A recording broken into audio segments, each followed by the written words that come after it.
Tapi dia orang pergi juga sekolah dengan beg plastik. Assalamualaikum, saya Haziq, Media Eksekutif Global SR Relief Malaysia, dan sekarang ni saya berada di Sekolah Kebangsaan Tebrau, Baka Batu, di mana 100 murid daripada keluarga kurang berkemampuan akan menerima set kelengkapan persekolahan menerusi program Back to School, hasil tajaan penuh daripada Cinta Gaza Malaysia.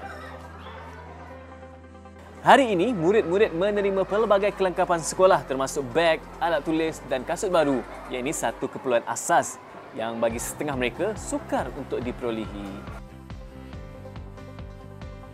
Jadi program ini adalah merupakan salah satu inisiatif yang sangat bermakna dan membantu lebih kurang dalam 100 orang pelajar SK Tebrau agar mereka dapat memulakan sesi persekolahan dengan lebih semangat dan juga berkeyakinan tinggi.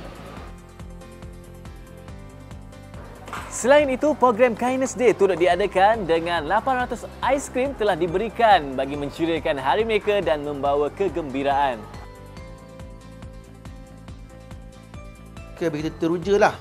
Teruja dan mereka tak sangka lah mereka dapat apa yang saya beritahu sebelum tu. Saya ukur baju, ukur kasut kan. Masa saya ukur tu saya macam sedih. Kasut dia uzur. Kasut dia dah koyak. Baju dia memang baju tahun lepas, sambung baju abang dia. Saya kata tak boleh ikut ni saya abang awak. So macam saya tengok dia excited. Saya suruh duduk. Oh, duduk. Ambil kasut, cuba. Mereka berebut. Memang teruja lah kasut baru tu. Mereka bercakap sama sendirilah. Ya, kasut baru lah kata.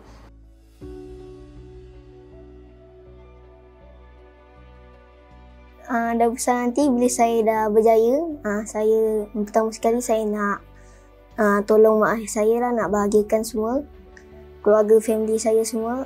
Lepas tu saya nak sumbang lah macam Cinta Gaza Malaysia dengan Global Ihsan. Saya nak sumbang pada anak-anak nanti di masa akan datang. Ni syukur Alhamdulillah. Ni jawapan daripada Allah. Dapat ni. Muat. Gembira saya dengan beg ni yang besar. Kapasiti dia masuk buku. Dan terutamanya beg dia punya tali ni. Saya suka.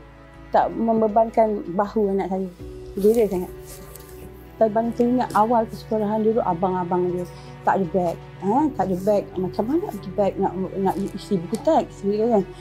Sebab ayah pun belum gaji. Time naik kerja, time naik sekolah belum bergaji. Jadi anak-anak tu pergi dengan bawa beg plastik je. Itu momen yang paling suka.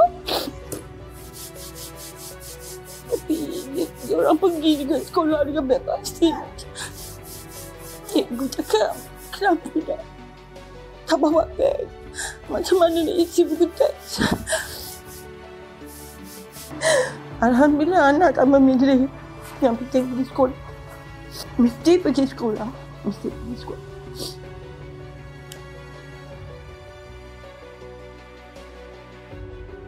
Terima kasih kepada Cinta Gaza Malaysia di atas tajaan penuh program Back to School pada kali ini. Kepada anda di luar sana, teruskan bersama kami dan layari laman web kami di www.globalsrrelief.org.my.